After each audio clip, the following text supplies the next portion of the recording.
Hey guys, Endless Productions 8104 here, and today we're going to be taking a look at the brand new ScaleTrains AC4400CW. Mine is decorated for CSX in the YN2 paint scheme number 113. Before we go diving into this beautiful model, we're going to take a look at something which ScaleTrains hasn't redone since their inception, which is they've redone the manual for these locomotives. So we're just going to pop down here real quick. As you can see, it's no longer your long one that's the same size as the box, but now it's like a little booklet. It's got all your little it's got your introduction, the prototype facts, the model, handling, all that. You got operations for DC, lubrication, stuff about your decoder, horn function, sound functions. You got all these programming notes, DCC programming notes, and everything else. So they've actually finally made a nice manual, and I like it. You can also see the outline of the AC4400 in the background, which is, I actually think it's pretty cool. I do like this, but enough about that. Let's get back to the model. So here, like I said, this is CSX number 113. This was the first run of General Electric AC4400CWs that CSX bought. So they do have the original high-end trucks instead of the later steerable trucks, which are found on almost every one of their ES44s, their AC variants. So as you can see, it's very beautifully decorated. The paint scheme is sharp. I'm not finding any flaws in the paint anywhere. No glue marks. Everything looks right. And as per ScaleTrains, it's heavy. One thing I did like is how they weathered the wheels already. I have their latest run of Tier 4s, and they didn't even have this. So I'm impressed by that. So it's got weathered wheels already. You know what? They look pretty good. I saw that immediately out of the box. So let's start up here at the cab. Let's go through the details, shall we?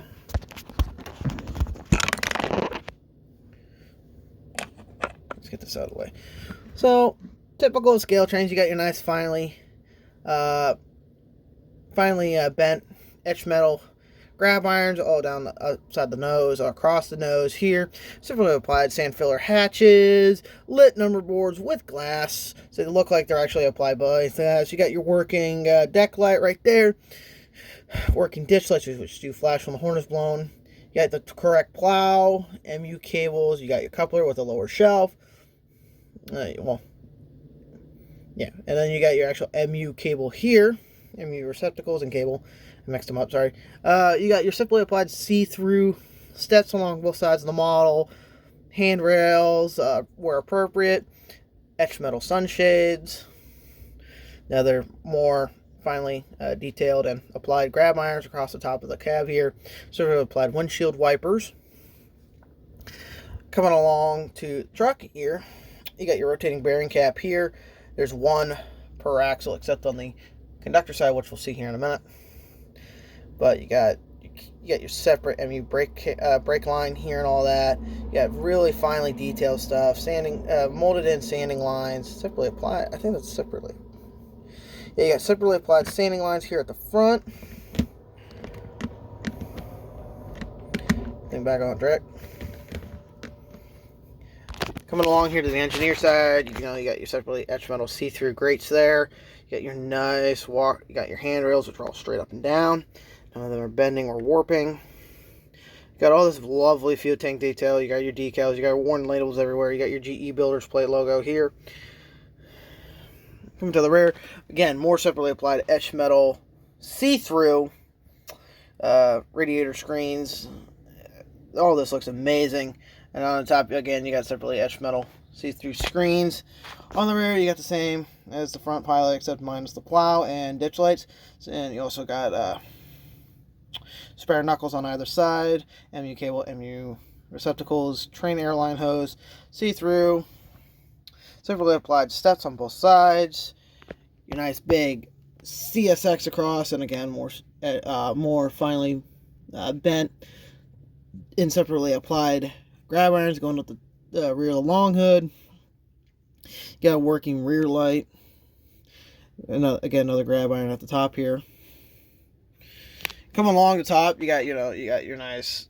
We already talked about the nice radiator. You got your exhaust stack, which if I correctly, it's not completely see-through. It doesn't go straight through. It might, but that might be hitting the weight. But anyway, it's nicely done so where it makes it look like it goes deep into the model. You got your brass horn here, simply applied lift rings here, more nice decals on top of that. You got your little antenna there. Now, I'm pretty sure these are good up through like, I'm going to probably say like 2016, 2015 before they added PTC antennas and stuff to them. So, flipping it around here, we're on the conductor side. The huge inverter cabinet that distinguished the AC4400s from their counterparts, their Dash 9s, which I have one right here, luckily enough, and it's also by ScaleTrains. As you can see where these two where they differ. You got your long inverter cabinet here, and then you got your short one here on your Dash 9, which mainly is just a spot for the air conditioning unit, which is what this little black box is here. So if we put this back, and eventually that feature was actually carried over on the general, the Evolution series, both their AC and DC counterparts. So once again, I'll grab an ES44.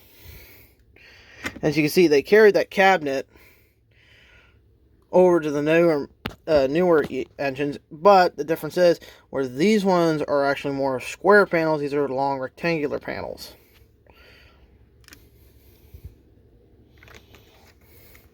Alright, back to what I was saying. You got nicely molded dynamic brake, you got see-through dynamic brake intakes, you got another grill there, again more see-through etched metal grills on the back, applied brake wheel. This thing is beautiful. You got speed recorder cable. This is the one where it doesn't have it, but all the other trucks do have the rotating bearing caps. Decals on the trucks. This thing looks amazing. It's sharp, and I can't wait to actually weather it, doll it up, and make it look like some photos I found of this engine in service in about 2014, 2015 era. So like right in the middle of when I model, so 2011 to 2017. So, and I figured as a fun little comparison, what we could do is we'll match it up with some of the previously offered AC4400s. Now, the only version of the AC4400 I don't have are brass and the new Athearn RTRs. I don't have an example of either one of those, but what I do have an example of are Katos and the old blue box. There we go. We'll put this guy in the back. All the way in the back here. We'll just push the NS train out of the way for a minute. And then we'll bring up the Kato. Mine's in BNSF H2. I picked this up in my local train show here about a couple months ago. And then here is a custom working Wolby Union Pacific AC4400 and the American flag scheme. So let's take a quick peek of all three of these engines. So as you can see, all three of these engines, they're very nice models. These Katos are very strong runners, nice runners, a little on the light side. They do have a lot of separately applied detail, but they're all plastic and really chunky compared to the ScaleTrains, which are nice and thin. Coming to this Athearn one, this one I've been super detailing. It does have separately applied see-through stats, which I actually two of them popped off. I got to put them back on. But as you can see, they got the nice A-line steps here applied to them. This one is, like I said, incomplete, but it's still good to look at. You can see the difference between the rear radiators. The ScaleTrains obviously looks the best, being the newest and separately applied parts. Then you got your Katos and Athearns, which are nice and finely done. To be dead honest, I actually prefer the Athearns over the Kato. The Katos are a little soft in terms of the detail, and then the Athearns you can see quite a bit, and they actually did it so where these rids going across the model instead of along are nice, and they're a little bit broader and they're a little popped up more, so they look nicer than these, and they look more like the etched metal ones back here. Again, this is actually an earlier version too. Both of these are actually early versions of this. The early versions only had the two intakes, like so, Well, the later versions, or vice versa, I don't know. There's so many different versions of the AC4400 and GEVOs and all that stuff. As far as I can tell, I'm pretty sure this is a later version due to the fact it's got the more typical 4, which is actually more common on the ES44s and so on, than the 2 here, which are on the BNSF model and the eventual UP model here. But I figured we'd do a little nice comparison between the 3 to see what you're getting for your price tag. So these typically sell for, without DCC, you're looking at about 125, 150 bucks for one of these Kato engines. You're looking at maybe 75 to 100 for a blue box, but then you got to sit here and do a bunch of detailing if you want to get it off to the same standards, which is what I'm doing here. But your Katos are close to the standards, except their truck details. The ScaleTrains is just so much better. Here, if we come down, take a look at all 3 trucks. The Athens are not too bad, but you can definitely tell they're showing their age. Same thing with the Katos. With theirs are all molded in brake piping, while this one's got custom added on by me. And then you got the ScaleTrains that just blows them out of the water with the rotating bearing cast and really nicely, finely detailed truck side frames and all that. Chain details on the top of on the bottom of the sill for CSX and all that. So like these ScaleTrains models, the reason why they're $300 is, well, you're seeing it. For what you can get for half the price, yeah, you're getting a good representation here, but you're not getting the same detail or quality that you are with the ScaleTrains. Let alone, now you have to drop another $25, $30 into the decoder for these. While these you just drop $300, you get all this nice, beautiful detail, plus sound, and these things are monsters. I gotta say, these are some of the heaviest engines I have. All of my ScaleTrains engines, man, I own almost every one of their engines except for SD45s. I own SD45s or their C39-8s. They're not in my era. I own their SD40-2s. I own their GEVOs, -9s, AC44s, both versions of GEVOs actually, the ES44 and the Tier 4 GEVOs. So I own quite a bit of their locomotives, and I will say these guys beat almost anything else the competition could throw out. The only engine I don't know what these would beat would be MTH. I don't own any MTH ES44s, which were the reigning champs of the heavy haul world in the model train community before ScaleTrains came out with their engines, and Intermountain started really souping up their engines. Like, for instance, their ET44s are later runs where they are just like monsters. So yeah, so as you can see, this is a very nice model, and they do match up, and the older ones are not too bad, but they do show their age quite easily. So without further ado, we'll get into the next portion, which will be the sound and run through some of the functions here on these new models. So let's get to that. Alright, now let's get to some of the sounds of these nice AC4400CWs. So, obviously, we're going to start off with the headlight, of course. Nice and bright. Honestly, out of all the headlights I own, out of all my models, pretty sure this one's got the brightest headlight. We'll go to the ditch lights. Very nice. Here's the bell. Standard mechanical bell from GE. Here's the horn.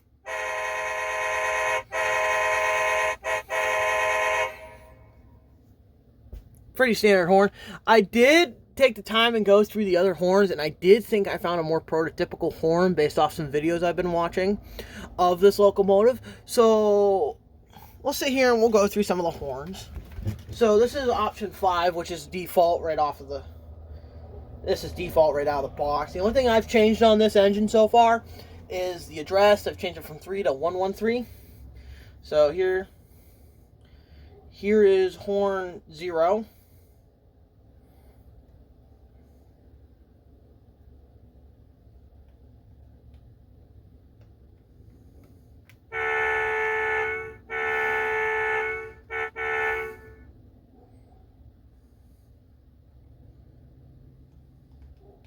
Option 1.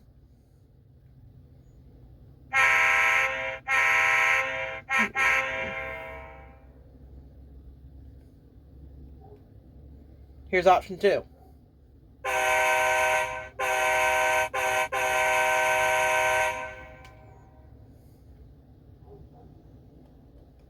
Option 3.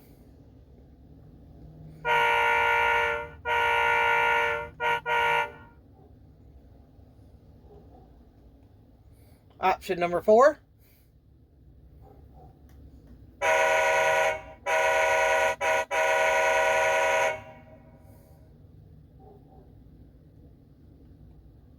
Here's option 5, which I said is default.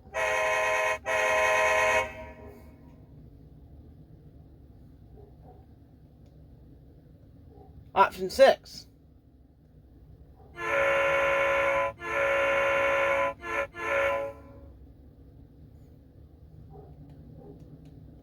Seven.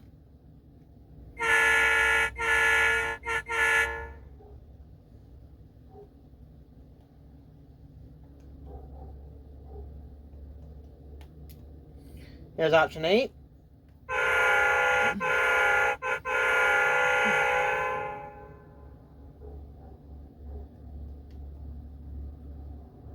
Option 9.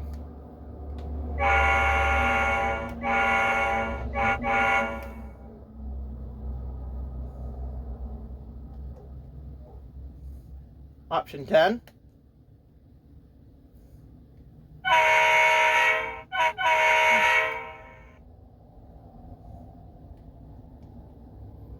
Option 11.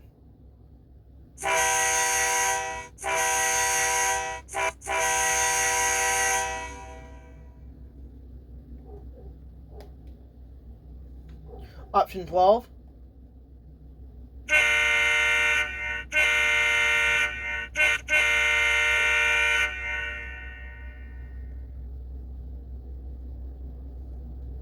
$13.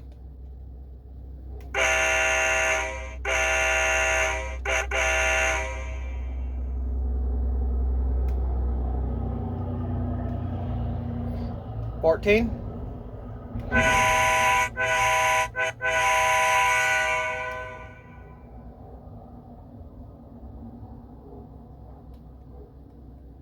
$15.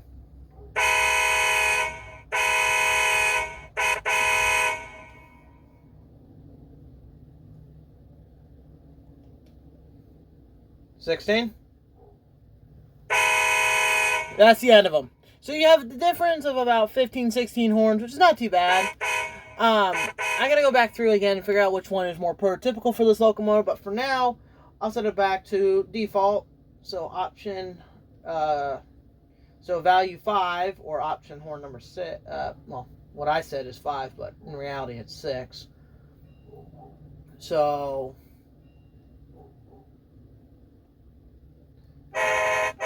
I'm not going to sit here and go through the bell options. You got your standard bells, you got your GE, your EMD, you got your fast EMD, you got your E-bell, and all that other stuff. You got early E-bell, late E-bell, stuff like that. You know, your normal bell option on these ScaleTrains models. So anyway, let's go to the startup sequence here. As you can see, you got your lit number boards with lit lockway lights. I forgot these had truck lights. On both sides, or is it just on one side? It's both sides of the model. You got lit truck lights on both sides, ground lights on both sides of the model. You know, you got your walkway light there. You got your rear walkway light. You got your truck light on the engineer side. You can see it. You can see it right there reflecting off the truck. So, you know, you got your standard light package with these ScaleTrains. So, I say without further ado, we let this thing run for the first time ever, and we'll do some hot laps. But first, let's do some speed. So here's speed step 1.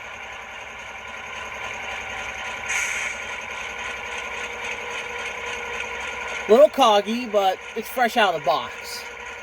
Bet you with a little bit of run-in time, it's going to be so much better. Here's speed step 2.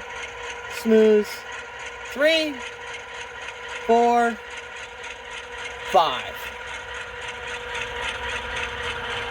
Bring it on back. Speed step 1. I gotta do that. 2, 3, 4, and 5. You can see the rotating bearing cats there in action.